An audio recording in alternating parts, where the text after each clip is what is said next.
Sana'y di ka na naging ina ko. Hindi ito bumulong ang anak ko. Hindi niya sinabi ng galit sa likod ng pinto. Sinabi niya nang sapat ang lakas para marinig ng lahat sa mesa. Sandali, tumigil ang tilaing ng tinidor. Nawala ang usapan sa malapit na mesa.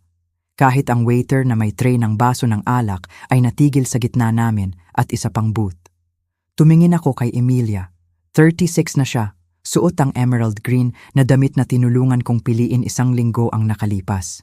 Nakaupo si Rico sa tabi niya, isang braso sa likod ng upuan niya, nakatitig sa akin ng walang imik. Hindi nagulat, hindi nahiya, parang nasisiyahan. Tinupi ko ang linen napkin at inilagay sa tabi ng hindi ko hinawakang birthday cake. Tapos, tumayo ako. Kung ganun ang pakiramdam mo, sabi ko ng mahina, mabuhay ka na parang wala kang ina. Walang gumalaw. Kinuha ko ang bag, lumakad sa dining room at lumabas sa mainit na gabi ng Hunyo sa labas ng Cooper's Hawk Winery and Restaurant sa Quezon City. Handa na ang susi ng silver Mercedes SUV sa kamay ko. Binuksan ko, sumakay at umalis. Wala pang 3 minuto, tumunog ang telepono ko. Ibalik ang kotse ko o tatawag ako sa pulis. Binasa ko ang mensahe habang nakaupo sa red light sa East Avenue. Tapos nilock ko ang phone. Hindi ako sumagot. Ngayon, lagi nilang tinatanong kung iyon ba ang sandaling nagbago ang lahat. Ang totoo, taon nang nagbabago ang lahat. Tinanggihan ko lang makita. Ako si Margarita Santos. Karamihan ay tinatawag akong Maggie. 61 na ako, byuda. At hanggang sa birthday dinner na iyon, sasabihin kong may magandang pamilya ako. Hindi perpekto. Walang pamilyang perpekto. Pero talagang naniniwala akong sapat ang pagmamahal namin para malampasan ang kahit ano. Tila ako lang ang naniniwala. Namatay ang asawa kong si Thomas 8 taon na ang nakalipas pagkatapos ng maikling laban sa pancreatic cancer. 40 taon kaming magkasama. Biro niya dati na bawat checkbook sa buong Quezon City ay nababalansi ko bago pa naging madali ang online banking. Halos 3 dekada akong nagtatrabaho mula teller hanggang vice president sa isang regional bank sa Maynila bago magretiro. Palaging may saysay ang mga numero sa akin. Ang tao, hindi gaanong, lalo na kung sarili mong anak. Pagkamatay ni Thomas, naging buong mundo ko si Emilia. Sinasabi ko sa sarili na kailangan pa niya ako. Baka oo, o baka kailangan kong maniwala na may kailangan pa sa akin. Nang magpakasal siya kay Rico, nabayaran ko na ang student loans niya. Nang nahirapan silang bumili ng bahay pagkapanganak ni Lilia, tumulong ulit ako. Nang masira ang lumang SUV ni Emilia sa EDSA sa gitna ng bagyo nang nakaupo ang apo ko sa likod, binilhan ko siya ng Mercedes. Umiyak siya nang ibigay ko ang susi. Babayaran kita nanay, ngumiti ako. Marami pang oras para dyan. Nakakatawa kung paano bumalik ang mga salitang iyon. Marami pang oras. Wala na. Maganda ang simula ng birthday dinner. Inimbitahan ni Emilia ang 20 tao. Mga magulang ni Rico, ang nakababatang kapatid kong si Carla, 2 pinsan, ilang malapit na kaibigan. Kahit si Lilia, ang matamis kong 8 taong gulang na apo, nakaupo sa tabi ko at nagkukulay sa kids menu hanggang dumating ang chicken tenders niya. Sa unang oras, normal ang lahat. Tawanan tungkol sa mga lumang bakasyon. Nag-order si Rico ng isa pang bote ng alak. Dinala ng waiter ang appetizers. Nihag ako ni Emilia pagkabukas ng pearl earrings na binili ko. Mahal ko ito, sabi niya, at naniwala ako. Tapos nagsimulang magbiro si Rico. So, Maggie, sabi niya nangangingiti. Napagdesisyunan mo na ba kung sino sa amin ang makukuha ang lake house balang araw? Ilang tao ang natawa ng magalang. Ngumiti ako nang walang sagot. Hindi naman usapan sa hapunan iyon. Nagkibit balikat si Rico ng malaki. Sinasabi ko lang na nakakatipid ng sakit ng ulo ang estate planning. Tumawa si Emilia. Totoo nga, pinalitan ko ang usapan. Tinanong ko si Lilia tungkol sa softball season niya. Ipinagmalaki niyang nakadouble siya sa unang beses. Nagpatuloy ang usapan. O akala ko. 20 minuto ang lumipas, muling lumapit si Rico. Alam mo, sabi niya habang iniikot ang alak. Kung tutulungan mo kaming mag-refinance ngayon, malamang makakatipid kami ng sapat na interest para maayos na ang kusina. Tumango si Emilia. Mas madali sana. Sapat na ang natulong ko, sabi ko ng mahinahon. Ngumiti si Rico. Lagi mong sinasabi na tumutulong ang pamilya sa pamilya. Oo nga. Kaya ano naman ang isa pang pirma? Tumingin ako sa kanya. Hindi. Hindi ko itinaas ang boses. Simple lang na sinabi kong hindi. Umupo si Rico pabalik. Nawala ang ngiti. Nakatitig si Emilia sa akin. Anong ibig mong sabihin sa hindi? Ibig kong sabihin iyon nga. Ipinag-cross niya ang mga braso. Alam mong hindi kami hihingi kung hindi namin kailangan. Alam ko. Kaya bakit ayaw mong tumulong? Dahil minsan, ang pagtulong ay hindi talagang tumutulong. Tahimik na tumawa si Rico. Ayan na. Mukhang nalito si Emilia. Ano, kontrol? Kumurap ako. Pasensya na. Umiling si Rico. Palaging may kapalit ang lahat. Humarap ako kay Emilia. Hindi ako humingi ng kapalit. Nagsalita si Rico bago siya makasagot maliban sa pasasalamat. Tahimik ang mesa. Biglang itinulak ni Emilia ang upuan ng kaunti. Alam mo ba? Sabi niya, nanginginig ang boses. Pagod na ako dito, Emilia. Hindi, nanay. Pagod na akong pakiramdam na ikaw ang nagdedesisyon sa lahat dahil may pera ka. Hindi kailanman. Lagi mong ginagawa. Nanginig ang mga tao sa paligid. Tahimik na inabot ni Carla ang baso ng tubig. Hindi na nagsalita si Rico. Hindi na kailangan. Si Emilia na ang nagsasalita. Tapos tumingin siya diretso sa akin. Sanay, di ka na naging ina ko. Walang huminga, kahit si Lilia. Nakikita ko pa rin ang mukha ng apo kong nagtatanong mula sa ina niya, papunta sa akin, lubos na nalilito. Iyon ang pinakaalala ko. Hindi ang salita ni Emilia, kundi ang mata ni Lilia. Tumayo ako, sinabi ang iisang pangungusap. Umalis. Nang makauwi ako 20 minuto ang nakalipas, nakaupo ako sa Mercedes nang patay ang makina. Hindi matiis ang katahimikan. Tapos umiyak ako. Hindi dahil ininsulto ako ng anak, kundi dahil sa kaibuturan ko, naramdaman kong totoo sa kanya ang bawat salitang sinabi. At sa unang pagkakataon, naisip kong taon kong tinuruan siya na ang pagmamahal ko ay palaging nagkakahalaga sa akin ng lahat at wala sa kanya. Kaunti lang ang tulog ko ng gabing iyon. Tuwing isasara ko ang mata, naririnig ko ulit ang boses ni Emilia. Sana'y di ka na naging ina ko. Hindi lang ang sinabi, kung gaano kadali niyang sinabi. Parang matagal nang nakaupo ang mga salitang iyon sa loob niya, naghihintay ng dahilan para lumabas. Bandang iperkunam kinabukasan, pinaalalahanan ako ng tuhod na hindi na ako 20. Nagsimula ang pamilyar na sakit bago pa makatapak ang paa sa sahig. Halos 1 taon nang hinimok ako ng orthopedic doctor na magpa-opera ng tuhod. 3 beses kong ipinagpaliban. Palaging may dahilan. Kailangan ni Emilia ng tulong kay Lilia. Walang trabaho si Rico. Kailangan ayusin ang bahay. Palaging may mas nangangailangan sa akin kaysa sa sarili ko. Nagtimpla ako ng kape, dinala ang tasa sa likod ng bahay at pinanood ang pagsisimula ng araw sa kapitbahayan. Karaniwan sa Sabado, tatakbo si Lilia sa bakuran ko bago magtanghalian. Mahal niyang pakainin ang mga ibon kasama ko. Nang umagang iyon, walang tao ang bakuran. Sinilip ko ang phone. Walang paumanhin, walang paliwanag, katahimikan lang. Sinabi ko sa sarili na hayaan na. Sa halip, binuksan ko ang photo album sa phone. Naroon si Lilia ng sex, puno ng harina pagkatapos naming subukang gumawa ng Christmas cookies. Hawak ang asul na ribbon mula sa science fair. Tapos larawan naming 3 mula sa Manila Zoo. Ngumingiti si Emilia doon, tunay na ngiti. Sa pagtingin sa mga larawan, naisip kong saan kami nagkamali. O mas mabuting tanong, kailan? Ang totoo, hindi nagsimula ito sa birthday dinner. Nangyari ng pabor-pabor. Pagkamatay ni Thomas, inilaan ko ang sarili sa pagtulong kay Emilia. Naramdaman kong may silbi ako. Sa unang ilang beses, totoo ngang emergency.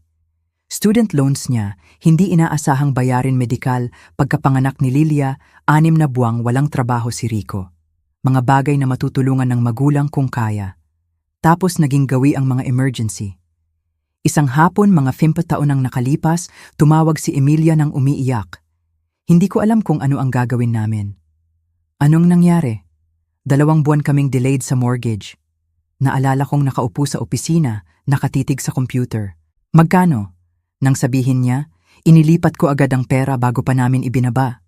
Nihag niya ako ng weekend, Babayaran kita, naniwala ako.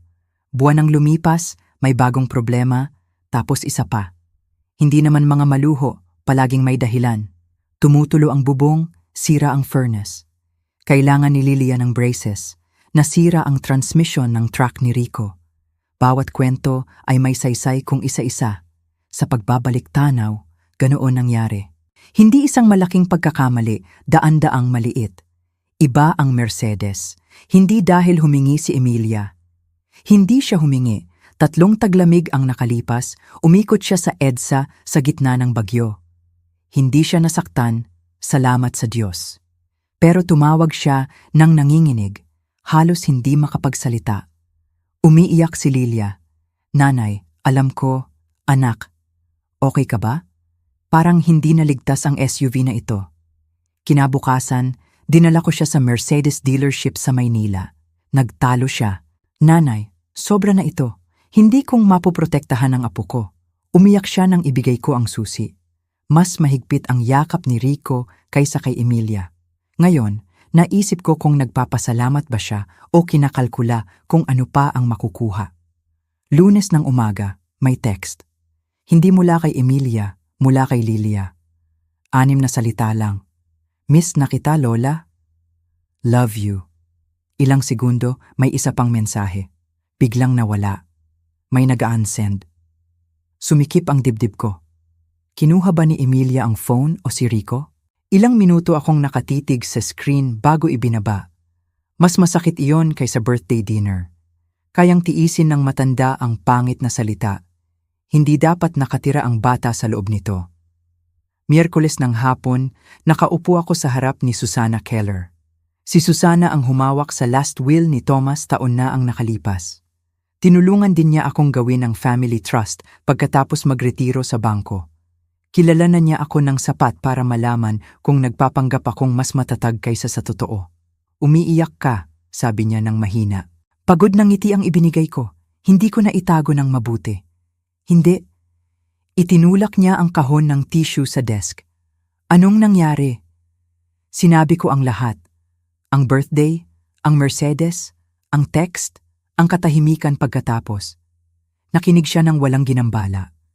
Nang matapos ako, binuksan niya ang makapal na file cabinet sa likod ng desk. May ipapakita ako sa iyo. Ilang folder ang dahan-dahang inilagay sa conference table. Property records, insurance documents, closing paperwork mula 8 taon ang nakalipas. Itinuro niya ang isang pahina. Naalala mo bang binili mo ang bahay ni Emilia?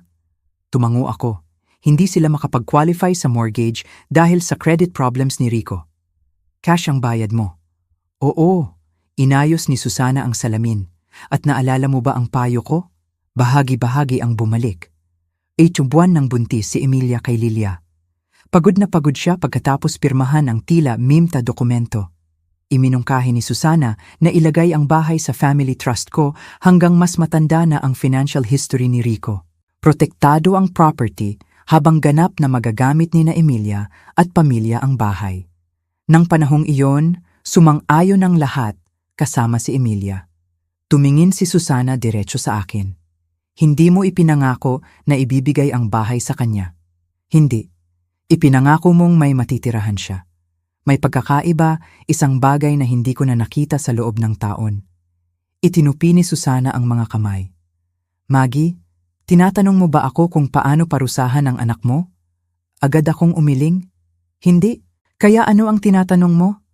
Nagulat ako sa sarili kong sagot. Para bang tinatanong ko kung paano tumigil sa paglaho. Malungkot nang umiti si Susana. Mas malusog na tanong iyon.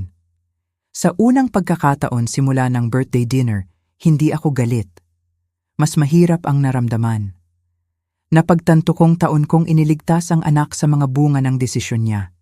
At sa paggawa nito, baka tinulungan kong mabuo ang babaeng naniniwalang utang ko sa kanya ang lahat. Dinala ko ang folder ni Susana sa bahay at iniwan sa kitchen table. 2 araw akong dumaan nang hindi binubuksan. Tuwing titingnan ko ang mga papel, naririnig ko ang boses ni Emilia sa restaurant. Sana'y di ka na naging ina ko. Tapos narinig ko ang isa pang boses. Lilia, miss na kita lola. Nanatili ang maliit na text sa phone ko. 50 beses kong binasa. Biyernes ng umaga, wala pa ring pinirmahan. Nagtimpla ako ng oatmeal na hindi ko kinain. Nanlamig ang kape sa tabi ko. 2 beses kong tinawagan si Susana para sabihing kalimutan na. Baka sobra ang reaksyon ko. Baka maghugas ang galit ni Emilia. Baka tumawag. Baka ayusin namin.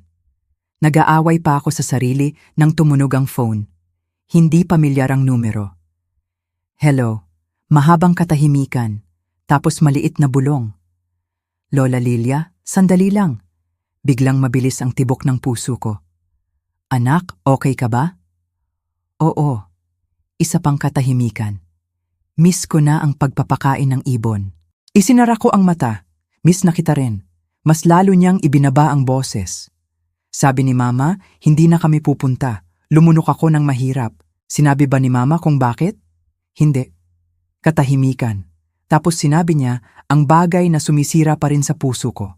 Sabi niya, selfish ka na. Hindi ako makapagsalita. Hindi dahil galit.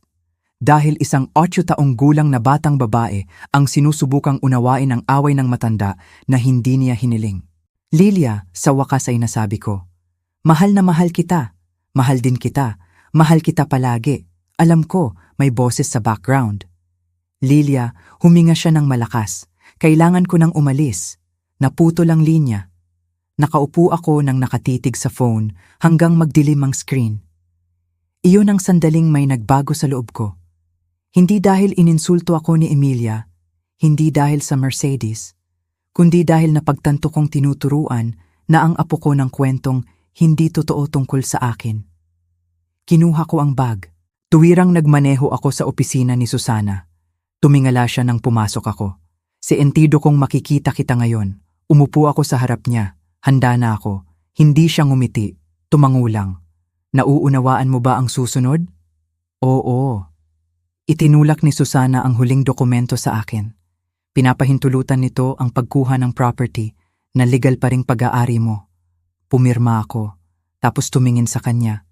Ayaw kong mapahiya ang sino man. Alam ko. Ayaw kong may sigawan. Alam ko. Lalo na ayaw kong matakot si Lilia. Propesyonal ang paghawak namin. Isinara niya ang folder. Naka-schedule na ang licensed mover sa Lunes ng umaga. Biglang totoo ang lahat. Dumating ang Lunes ng mas mainit kaysa karaniwan. Bandang 9 now, nakaupo ako sa sariling driveway, hindi mapigilang tingnan ang oras. Hindi ako pupunta sa bahay ni Emilia. Pinayuhan ni Susana laban dito. Sapat na ang emosyon, sabi niya. Hindi mo kailangang tumayo sa gitna. Pero mas mahirap ang paghihintay. Bandang 9:17, text ni Susana. Dumating na ang movers. Bandang 9:31, tinawag na ang pulis. Kalmado pa rin ang lahat. Binitawan ko ang hiningang, hindi ko namamalayang hinahawakan. Bandang 9:46, tumunog ang phone. Susana, makakapagpahinga ka na. Hindi. Ako nakakaramdam ng ginhawa. Alam ko. Anong nangyari? Nagsimulang ikarga ng moving company ang muebles ayon sa plano. Isinara ko ang mata. Ang dining room ko? Oo. Ang leather sectional? Oo. Ang bedroom set na binili namin ni Thomas bago magpakasal si Emilia. Iyon din. Lahat ay dokumentado taon na ang nakalipas. Bawat resibo, bawat larawan, bawat insurance. Hindi ko itinago ang mga talaan dahil inaasahan kong gagamitin laban sa anak. Itinago ko dahil 30 taon akong nasa banking. Mahirap mawala ang lumang gawi, patuloy si Susana. Hiniling ni Rico na huminto ang mover. Hula ko hindi. Hiniling nilang kausapin ako. Halos makita ko. Nakatayo si Rico sa driveway, sinusubukang manligaw sa lahat, tapos takutin kapag nabigo. At ang pulis, sinuri nila ang papeles. Ano ang sinabi nila? Mahina siyang natawa. Eksakto ang inaasahan ko. Nilinis niya ang lalamunan. Mukhang civil matter ito. Dokumentado ang pagmamay-ari ng nakalistang property. Walang naaresto, walang dramatikong handcuffs, katotohanan lang. Minsan mas matindi ang katotohanan kaysa galit. Bandang tanghali, tumawag ang kapitbahay kong si Diana. Sana okay lang tanungin. Ano ang tanungin? Nagdaan ako sa kapitbahayan ni Emilia pagkatapos ng dentist. Alam ko ang sasabihin niya. Nakita ko ang moving truck. Ganon din ang lahat. Halos tawagan kita. Tinawagan mo na. Nag-alinlangan siya. 20 taon na kitang kilala, Maggie. Oo, sigurado akong may mabuting dahilan ka. Nakuha ako ng pangungusap na iyon. Hindi niya ako hinusgahan, hindi tinanong kung ano ang mali ko. Ipinapalagay niyang hindi ako nakarating dito ng walang bigat. Oo, sabi ko ng mahina. Inisip ko nga. Nang hapon, may isa pang text mula kay Emilia. Mas mahaba ito. Paano mo kami mapapahiya ng ganito? Umiiyak si Lilia. Sabi ni Rico, sira na ang isip mo. Kung buhay pa si Papa, mapapahiya siya sa iyo. Binasa ko ang bawat salita. Tapos tumingin sa framed photograph ni Thomas sa bookshelf. Ngumingiti siya, fishing pole sa isang kamay, coffee mug sa kabila. Alam ko kung ano ang sasabihin niya. Tama na, Maggie. Ibinaba ko ang phone nang walang sagot. Isang oras ang lumipas, tumawag ulit si Susana. May nahanap akong kailangan mong makita. Ano iyon? Hindi tungkol sa muebles. Mas seryoso ang boses niya. Ilang buwan ang nakalipas, nag-apply si Rico ng home equity loan gamit ang address ni Emilia. Kumunot ang noo ko, kaya inilagay niya ang sarili bilang may-ari. Sumikip ang dibdib. Siya ba? Hindi. Tinanggihan ng bangko ang application dahil pag-aari ng trust mo ang property. Hinawakan ko ang gilid ng upuan. Sa unang pagkakataon, tumigil akong isipin na ito ay tungkol lang sa walang utang na loob na anak. May nagtangkang kontrolin ang property na hindi kailanman sa kanya. At biglang mukhang hindi spontaneous ang birthday dinner kaysa inaakala ko. 2 araw pagkatapos sabihin ni Susana ang tungkol sa failed home equity loan, wala akong maisip kundi iyon. Hindi lang inakala ni Rico na magiging sa kanya ang bahay. Sinubukan na niyang mangutang laban dito nang hindi ako sinasabihan, kahit ang bangko ay hindi sinabihan ng totoo. Habang inuulit ko ang bawat usapan sa mga nakaraang taon, mas may saysay ang maliliit na bagay, ang biglaang interes sa retirement accounts ko, ang tanong tungkol sa will, ang biro tungkol sa pagpaplano. Hindi biro ang mga iyon. Pangingisda. Tumawag si Susana Huwebes ng umaga. May iba pa, huminga ako ng malalim. Parang natatakot ng magtanong. Naalala mo ang occupancy agreement na pinirmahan ni Emilia bago isilang si Lilia? Siyempre. Pinadalhan ko ang abogado ni Rico ng kopya pagkatapos ng moving company at sumagot siya. Naghintay ako. Humiling siya ng mediation bago kami magpatuloy sa pagwawakas ng karapatan na tumira sa property. Hindi ako nagulat. Ang pagharap sa hukom ay maglalantad ng sobra. Sinabi ba niya kung bakit? Nag-alinlangan si Susana. Sinasabi niyang walang alam si Emilia na hindi legal na sa kanya ang bahay. Mas matindi ang epekto ng pangungusap na iyon kaysa inaasahan ko dahil naniwala ako. Pumirma si Emilia ng mga stack ng papeles 8 taon ang nakalipas habang pagod, namamaga at binibilang ang araw hanggang dumating si Lilia. Nagtitiwala siya sa akin. Nagtitiwala siya kay Susana. Higit sa lahat, nagtitiwala siya kay Rico na maintindihan ang financial details. Baka hindi na siya tumingin sa ibang dokumento pagkatapos ng araw na yon. Baka talagang naniniwala siyang nakatira siya sa bahay na sa kanya na. Sa unang pagkakataon simula ng birthday dinner, naisip ko kung gaano karami ang itinago ni Rico sa kanya. Sabado ng hapon, dumating ang kapatid kong si Carla na may mga sandwich mula sa maliit na deli na mahal namin simula high school. Inilagay niya ang bag sa kitchen counter at tumingin sa paligid. Masyadong tahimik ang bahay. Napansin ko. Nagbuhos siya ng iced tea para sa amin bago umupo sa harap ko. Wala ka pa bang narinig mula kay Emilia? Hindi diretso. Ibinigay ko ang phone. Dahan-dahan niyang binasa ang huling mensahe ni Emilia. Sabi ni Rico, sira na ang isip mo. Kumunot ang noo ni Carla.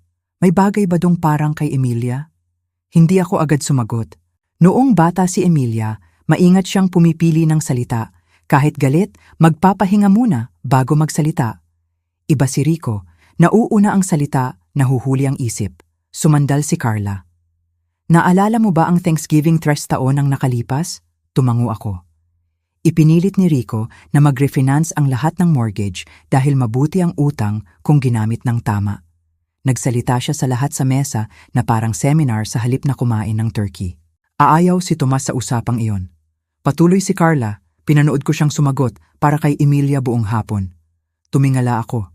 Anong ibig mong sabihin? Kapag may nagtatanong sa kanya, sumasagot siya bago siya makasagot. Bumalik ang alaala. Oo nga. Napansin ko noon, pero binaliwala. Minsan may kakaibang gawi ang bagong kasal, pero hindi na sila bagong kasal. Kinabukasan Martes, inimbitahan ako ni Susana sa opisina. Nang dumating ako, may manipis na folder sa harap ng upuan ko. Sa tingin ko dapat mong makita ito. Binuksan niya.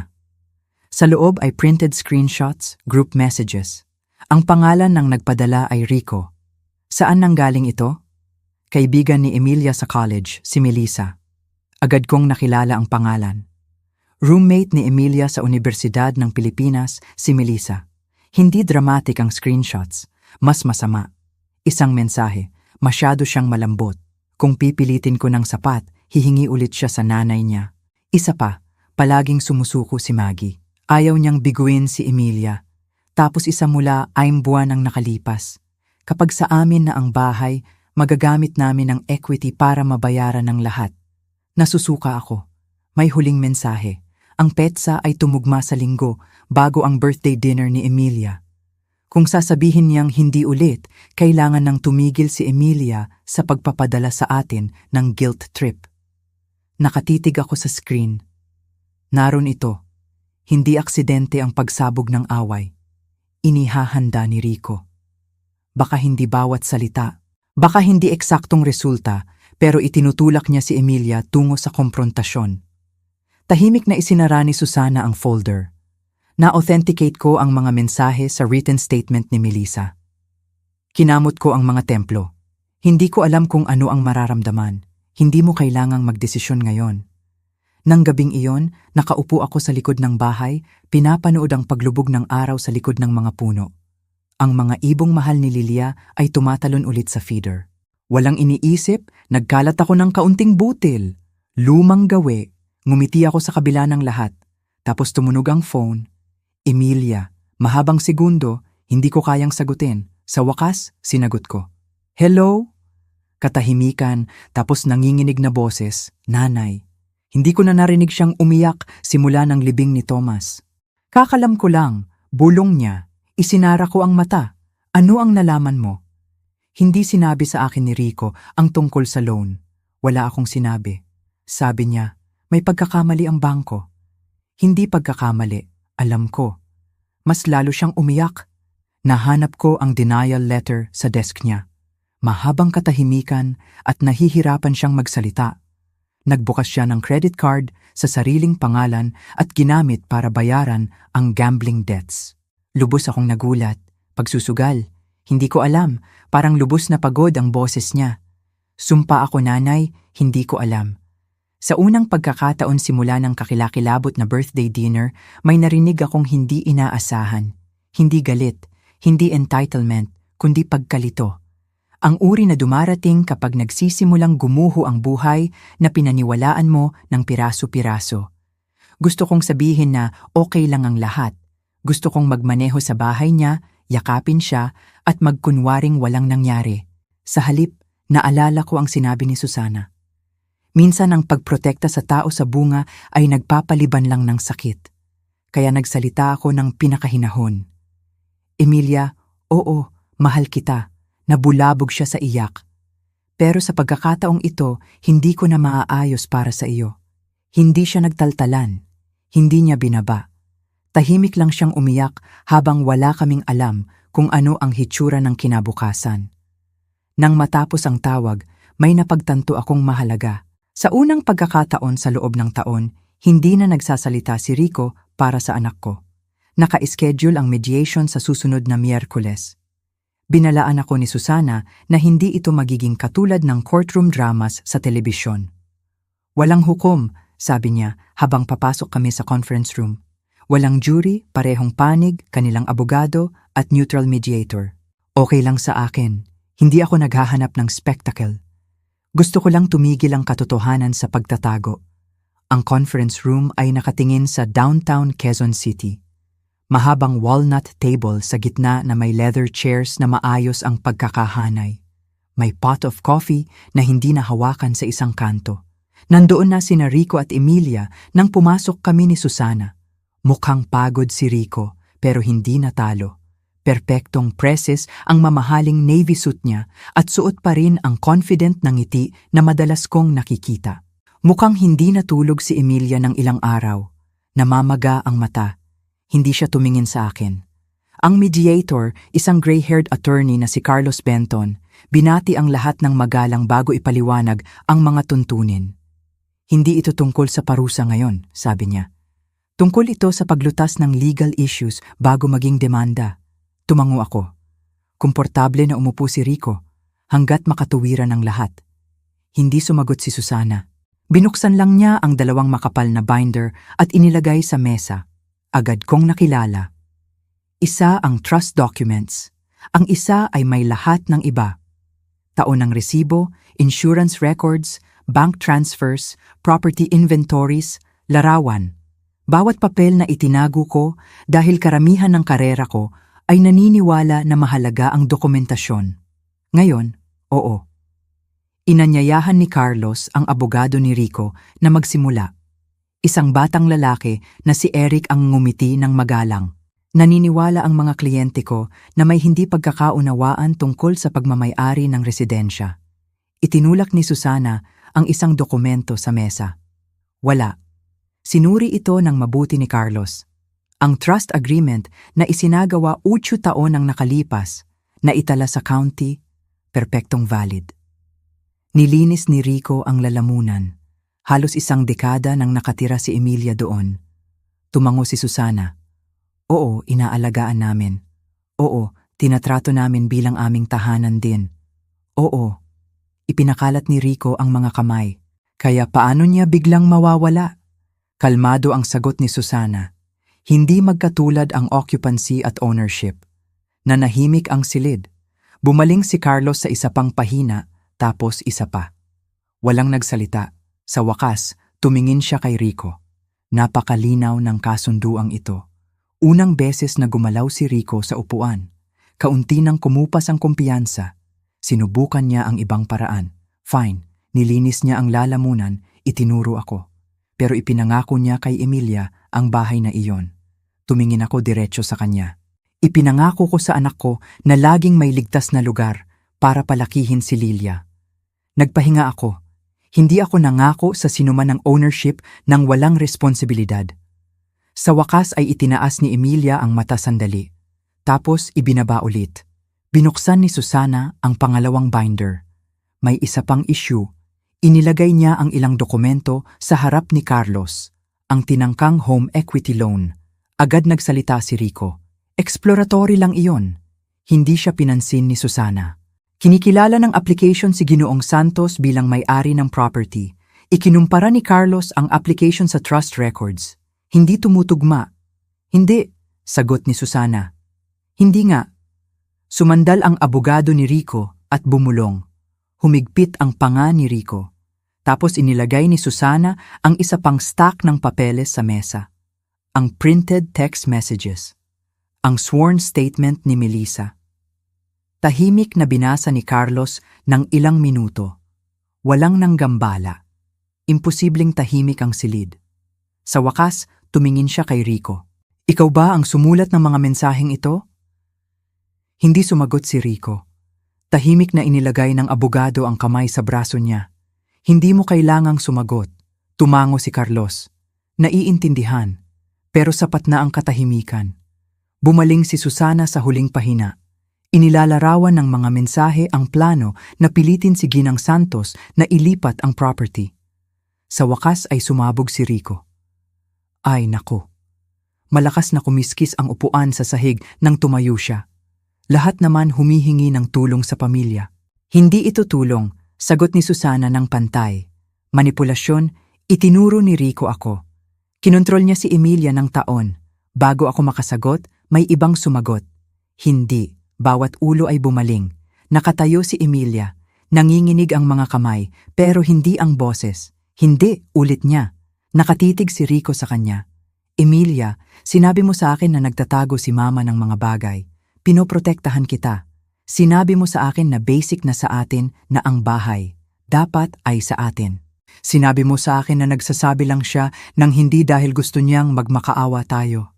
Isang hakbang si Rico papunta sa kanya. Huwag mong gawin ito. Sa halip ay umatras siya. Nahanap ko ang loan papers. Natigil siya. Nahanap ko ang gambling statements. Walang gumalaw. Inabot ni Emilia ang maliit na sobre sa purse at inilagay sa mesa. Nahanap ko rin ito. Nawala ang kaunting kulay na natitira sa mukha ni Rico. Binuksan ni Carlos ang sobre. Sa loob ay ilang Casino Players Club statements, libu-libong piso, paulit-ulit na pagbisita sa loob ng maraming buwan. Napakahimbing ng silid na marinig ko ang humuhuni ng air conditioner sa taas.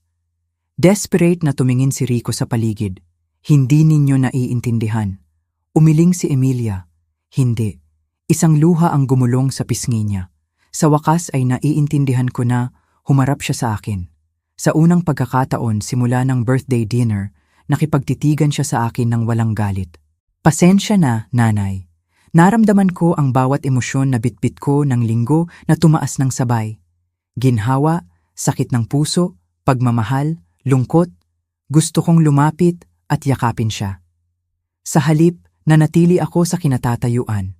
Dahil ang sandaling ito ay hindi tungkol sa pagliligtas sa kanya. Tungkol ito sa pagpapahintulot sa kanyang tumayo sa sarili. Isinara ni Carlos ang file. Naniniwala akong nasagot ng mediation ngayon ang pangunahing legal questions. Tahimik na sumandal ang abogado ni Rico. Dapat nating pag-usapan ang settlement. Tumingin si Rico sa silid sa huling pagkakataon. Wala nang nakatayo sa tabi niya. Hindi ang abogado, hindi si Emilia, kahit ang kwentong taon niyang binuo. Habang tinipon ni Susana ang mga dokumento, sumandal siya sa akin at nagsalita ng sapat lang para marinig ko. Ginawa mo ang pinakamahirap na bagay na magagawa ng magulang. Tumingin. Ako sa bintana ng conference room sa maliwanag na hapon sa Quezon City. Ano yon? Mahinahon siyang ngumiti. Mahabang sandali kaming naghawakan. Nang umupo kami, walang nagsalita agad. Tapos mahina siyang ngumiti. 100 beses kong pinraktis ang usapang ito. Ako rin. Tumawa siya sa gitna ng luha. Inisip ko nga. Dinala ng waitress ang kape at pagkatapos niyang umalis, inabot ni Emilia ang purse. Maingat kong tinupi ang liham at isinuksok pabalik sa sobre. Hindi mo ito utang sa akin. Oo. Hindi. Inabot ko ang mesa at pinisil ang kamay niya. Utang mo sa sarili mo ang katotohanan. Tahimik siyang tumango. Iba na ang hitsura ng buhay ngayon. Sumang-ayon si Rico sa diborsyo sa halip na labanan ang mga utang na malinaw na sa kanya.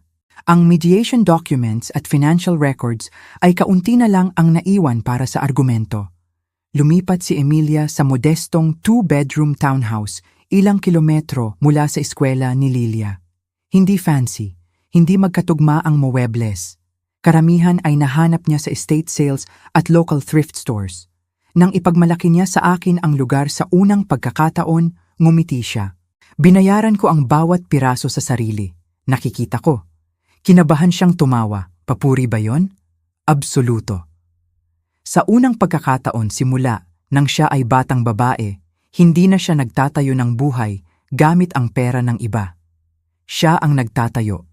Nanatili ang bahay kung saan ito palaging kabilang sa loob ng Santos Family Trust.